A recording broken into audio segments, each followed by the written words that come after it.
Caros amigos, muito bom dia. Hoje é dia 24 de setembro de 2022. Talvez eu tenha percebido, eu estou um pouco gripado e se eu por acaso tossir ou espirrar durante esta breve exposição, peço desculpas antecipadamente. Eu vou dizer umas poucas palavras para focalizar bem alguns assuntos que são tratados no audiobook de hoje, para situar esses assuntos de modo adequado na atualidade. Vamos logo aos pontos. Ponto 1, repúblicas e monarquias. O texto vai ser lido, mas tendo em vista esse texto, alguns poderiam se indagar se o autor, o professor Plínio Corrêa de Oliveira, era monarquista ou republicano. Bem, Dr. Plínio vinha de uma família tradicionalmente monarquista. Agora é preciso distinguir do ponto de vista do regime político, saber qual o melhor regime político, social para um determinado país, se é monarquia, se é aristocracia, se é república ou se é democracia. Dr. Plínio tinha a posição da Igreja Católica, em que todas estas formas de governo, sobretudo, são boas, tudo depende da história e da tradição dos povos, né? Uma exclusão de qualquer uma dessas formas, por princípio, não é uma coisa que está de acordo com a visão da Igreja Católica sobre as formas de governo político.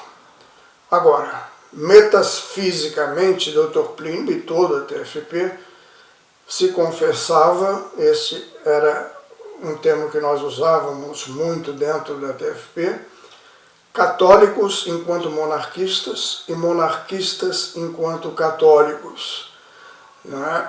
Isso significa que, metafisicamente, considerando a ordem do universo, a ordem do ser, e nisso encaixa todas as descrições que eu tenho feito aqui sobre a ordem sacral do universo, não é? A nossa posição metafísica é de que o universo é hierárquico e, portanto, é monárquico. A ordem do ser é monárquica porque é regida por um único Deus.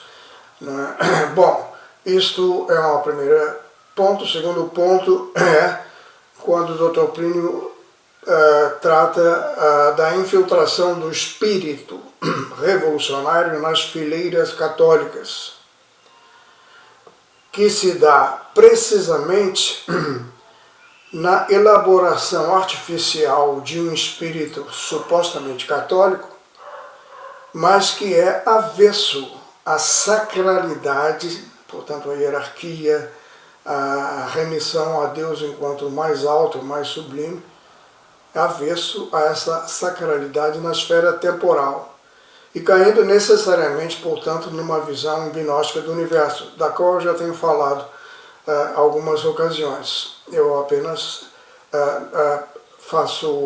focalizo este ponto.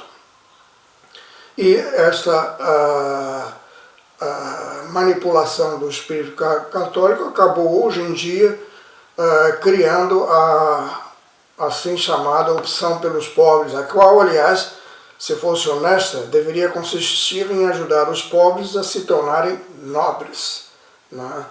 Com aquela nobreza de alma que é a nota constante dos evangelhos, né?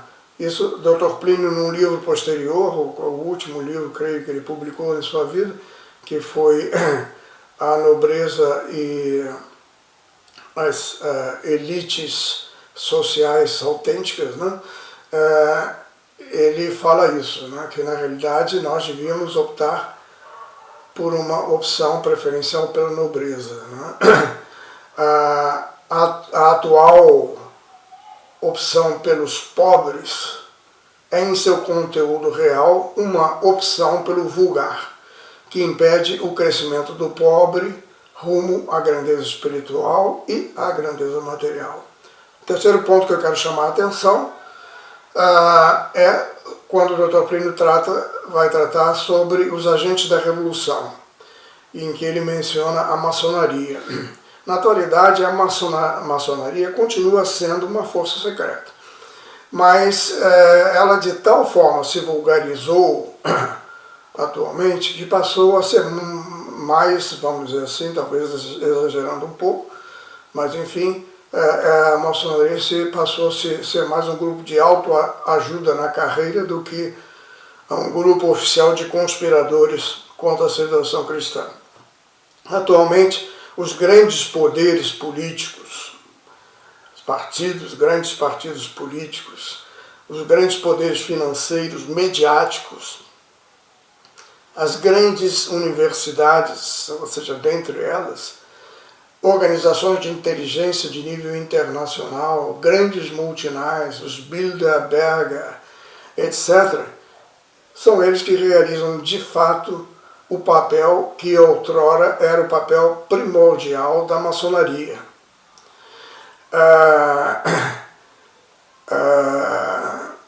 Se por detrás de todas elas ainda existe alguma organização de cúpula, muito provavelmente deve haver, mas qual seja, não é nem o objetivo do livro do Dr. Plínio, nem é meu objetivo aqui, nem tem a capacidade de resolver essa questão.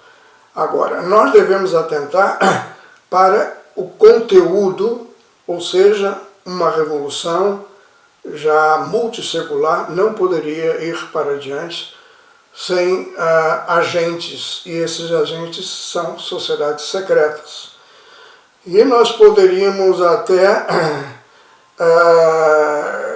dizer que até dentro da igreja existem membros desse poder secreto, que são infiltrados dentro da igreja. Basta ver o papel que um setor dos jesuítas desempenharam e desempenham ainda hoje em dia junto aos líderes populistas de esquerda na América Latina. Eu cito apenas alguns: Perón, Castro, Hugo Chávez, Lula, Maduro, tem um também da Bolívia, não me lembro o nome agora, Ortega, e culminando com Bergoglio. Né?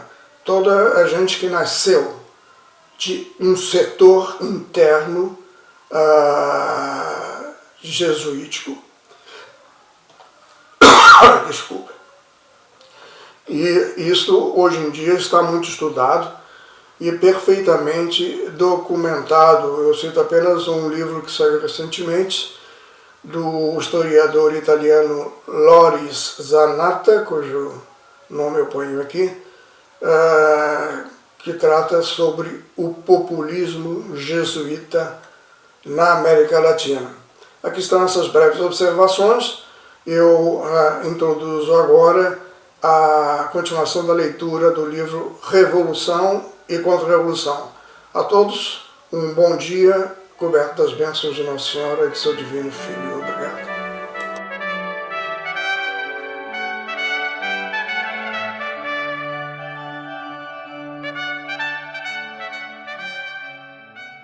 Monarquias protestantes, repúblicas católicas. Uma objeção que se poderia fazer à nossa tese consistiria em dizer que, se o movimento republicano universal é fruto do espírito protestante, não se compreende como no mundo só haja atualmente um rei católico e tantos países protestantes se conservem monárquicos. A explicação é simples. A Inglaterra, a Holanda e as nações nórdicas, por toda uma série de razões históricas, psicológicas, etc., são muito afins com a monarquia. Penetrando nelas, a Revolução não conseguiu evitar que o sentimento monárquico coagulasse. Assim, a realeza vem sobrevivendo obstinadamente nesses países, apesar de, neles, a Revolução ir penetrando cada vez mais a fundo em outros campos. Sobrevivendo, sim, na medida em que morrer aos poucos pode ser chamado sobreviver. Pois a monarquia inglesa, reduzida em larguíssima medida a um papel de aparato, e as demais realezas protestantes, transformadas para quase todos os efeitos, em repúblicas cujo chefe é vitalício e hereditário, vão agonizando suavemente, e a continuarem assim as coisas, se extinguirão sem ruído. Sem negar que outras causas contribuem para esta sobrevida, queremos, entretanto, pôr em evidência o fator, muito importante, aliás, que se situa no âmbito de nossa exposição. Pelo contrário, nas nações latinas, o amor a uma disciplina externa e visível a um poder público forte e prestigioso é, por muitas razões, bem menor. A Revolução não encontrou nelas, pois, um sentimento monárquico tão arraigado. Levou os tronos facilmente, mas até agora não foi suficientemente forte para arrastar a religião. C. Austeridade protestante. Outra objeção a nosso trabalho poderia vir do fato de que certas seitas protestantes são de uma austeridade que toca as raias do exagero. Como, pois, explicar todo o protestantismo por uma explosão do desejo de gozar a vida? Ainda aqui, a objeção não é difícil de resolver. Penetrando em certos ambientes, a Revolução encontrou muito vivaz o amor à austeridade.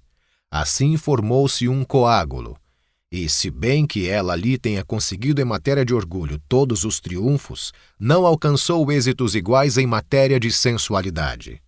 Em tais ambientes, goza-se a vida por meio dos discretos deleites do orgulho, e não pelas grosseiras delícias da carne. Pode até ser que a austeridade, acalentada pelo orgulho exacerbado, tenha reagido exageradamente contra a sensualidade. Mas essa reação, por mais obstinada que seja, é estéril. Cedo ou tarde, por inanição ou pela violência, será destroçada pela Revolução. Pois não é de um puritanismo hirto, frio, mumificado, que pode partir o sopro de vida que regenerará a terra. D. A frente única da Revolução. Tais coagulações e cristalizações conduzem normalmente ao entrechoque das forças da Revolução. Considerando, dir-se-ia que as potências do mal estão divididas contra si mesmas e que é falsa nossa concepção unitária do processo revolucionário. Ilusão, por um instinto profundo que mostra que são harmônicas em seus elementos essenciais e contraditórias apenas em seus acidentes, têm essas forças uma espantosa capacidade de se unirem contra a Igreja Católica sempre que se encontrem em face dela. Estéreis nos elementos bons que lhe restem, as forças revolucionárias só são realmente eficientes para o mal. E assim cada qual ataca de seu lado a Igreja, que fica como uma cidade situada por um imenso exército. Entre essas forças da Revolução, cumpre não omitir os católicos que professam a doutrina da Igreja, mas estão dominados pelo espírito revolucionário. 1000 vezes mais perigosos que os inimigos declarados, combatem a cidade santa dentro de seus próprios muros, e bem merecem o que deles disse Pio IX. Embora os filhos do século sejam mais hábeis que os filhos da luz, seus ardis e suas violências teriam sem dúvida menor êxito se um grande número entre aqueles que se intitulam católicos não lhes estendesse mão amiga. Sim, infelizmente há os que parecem querer caminhar de acordo com nossos inimigos e se esforçam por estabelecer uma aliança entre a luz e as trevas, um acordo entre a justiça e a iniquidade, por meio dessas doutrinas que se chamam católicos liberais, as quais, apoiando-se sobre os mais perniciosos princípios, adulam o poder civil quando ele invade as coisas espirituais e impulsionam as almas ao respeito ou ao menos à tolerância das leis mais iníquas, como se absolutamente não estivesse escrito que ninguém pode servir a 2 senhores. São eles muito mais perigosos, certamente, e mais funestos do que os inimigos declarados. Não só porque eles secundam os esforços, talvez sem o perceberem, como também porque, mantendo-se no extremo limite das opiniões condenadas, tomam uma aparência de integridade e de doutrina irrepreensível, aliciando os imprudentes amigos de conciliações e enganando as pessoas honestas, que se revoltariam contra um erro declarado. Por isso, eles dividem os espíritos, rasgam a unidade e enfraquecem as forças que seriam necessário reunir contra o inimigo. 6. Os agentes da Revolução, a maçonaria e as demais forças secretas. Uma vez que estamos estudando as forças propulsoras da Revolução, convém que digamos uma palavra sobre os agentes desta. Não acreditamos que o mero dinamismo das paixões e dos erros dos homens possa conjugar meios tão diversos para a consecução de um único fim, isto é, a vitória da revolução. Produzir um processo tão coerente, tão contínuo como o da revolução, através das 1000 vicissitudes de séculos inteiros, cheios de imprevistos de toda a ordem, nos parece impossível sem a ação de gerações sucessivas de conspiradores, de uma inteligência e um poder extraordinários. Pensar que sem isto a revolução teria chegado ao estado em que se encontra é o mesmo que admitir que centenas de letras atiradas por uma janela poderiam dispor-se espontaneamente no chão, de maneira a formar uma obra qualquer, por exemplo, a Ode a Satã de Carducci. As forças propulsoras da revolução têm sido manipuladas até aqui por agentes sagacíssimos, que delas têm se servido como meios para realizar o processo revolucionário. De modo geral, pode qualificar-se agentes da revolução todas as seitas, de qualquer natureza, engendradas por ela, desde seu nascedouro até nossos dias, para a difusão do pensamento ou articulação das tramas revolucionárias. Porém, a seita mestra em torno da qual todas se articulam, como simples forças auxiliares, por vezes conscientemente e outras vezes não, é a maçonaria, segundo claramente decorre dos documentos pontifícios e especialmente da encíclica humana Genus de Leão XIII, de 20 de abril de 1884. O êxito que até aqui tem alcançado esses conspiradores e, particularmente, a maçonaria, deve-se não só ao fato de possuírem incontestável capacidade de se articularem e conspirarem, mas também ao seu lúcido conhecimento do que seja a essência profunda da revolução e de como utilizar as leis naturais. Falamos das da política, da sociologia, da psicologia, da arte, da economia, etc., para fazer progredir a realização de seus planos. Nesse sentido, os agentes do caos e da subversão fazem como o cientista, que em vez de agir por si só, estuda e põe em ação as forças, 1000 vezes mais poderosas, da natureza. É o que, além de explicar em grande parte o êxito da revolução, constitui importante indicação para os soldados da contra-revolução. Capítulo 7. A essência da revolução. Descrita assim, rapidamente, a crise do Ocidente cristão, é oportuno analisá-la. 1. A revolução por excelência.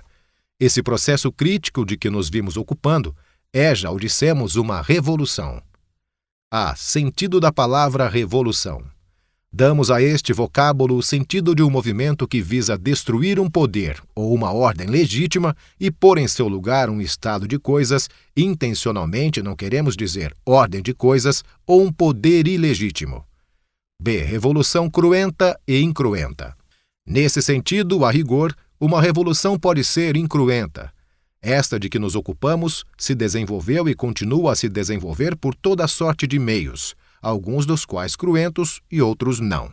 As 2 guerras mundiais deste século, por exemplo, consideradas em suas consequências mais profundas, são capítulos dela e dos mais sanguinolentos, ao passo que a legislação cada vez mais socialista de todos ou quase todos os povos odiernos constituem um progresso importantíssimo e incruento da revolução.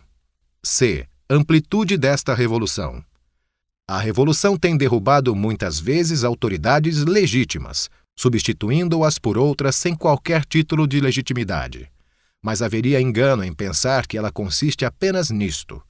Seu objetivo principal não é a destruição destes ou daqueles direitos de pessoas ou famílias. Mais do que isso, ela quer destruir toda uma ordem de coisas legítimas e substituí-la por uma situação ilegítima. E ordem de coisas ainda não diz tudo. É uma visão do universo e um modo de ser do homem que a revolução pretende abolir com o intuito de substituí-los por outros radicalmente contrários. D. A revolução por excelência. Neste sentido, se compreende que esta revolução não é apenas uma revolução, mas é a revolução. E. A destruição da ordem por excelência. Com efeito, a ordem de coisas que vem sendo destruída é a cristandade medieval. Ora, essa cristandade não foi uma ordem qualquer, possível como seriam possíveis muitas outras ordens, foi a realização, nas circunstâncias inerentes ao tempo e aos lugares, da única ordem verdadeira entre os homens, ou seja, a civilização cristã. Na encíclica Immortali Dei, Leão XIII descreveu nestes termos a cristandade medieval. Tempo houve em que a filosofia do Evangelho governava os estados. Nessa época, a influência da sabedoria cristã e a sua virtude divina penetravam as leis, as instituições, os costumes dos povos, todas as categorias e todas as relações da sociedade civil. Então, a religião instituída por Jesus Cristo, solidamente estabelecida no grau de dignidade que lhe é devido, em toda parte era florescente, graças ao favor dos príncipes e à proteção legítima dos magistrados. Então, o sacerdócio e o império estavam ligados entre si por uma feliz concórdia e pela permuta amistosa de bons ofícios. Organizada assim, a sociedade civil deu frutos superiores a toda a expectativa, cuja memória subsiste e subsistirá, consignada como esta em inúmeros documentos que artifício algum dos adversários poderá corromper ou obscurecer. Assim, o que tem sido destruído do século XV para cá, aquilo cuja destruição já está quase inteiramente consumada em nossos dias, é a disposição dos homens e das coisas segundo a doutrina da Igreja, mestra da revelação e da lei natural. Esta disposição é a ordem por excelência. O que se quer implantar é per diametrum o contrário disso. Portanto, a revolução por excelência. Sem dúvida, a presente revolução teve precursores e também prefiguras. Ário, Maomé foram prefiguras de Lutero, por exemplo. Houve também utopistas em diferentes épocas, que conceberam em sonhos dias muito parecidos com os da Revolução. Houve, por fim, em diversas ocasiões, povos ou grupos humanos que tentaram realizar um estado de coisas análogo às quimeras da Revolução. Mas todos estes sonhos, todas essas prefiguras, pouco ou nada são em confronto da Revolução em cujo processo vivemos.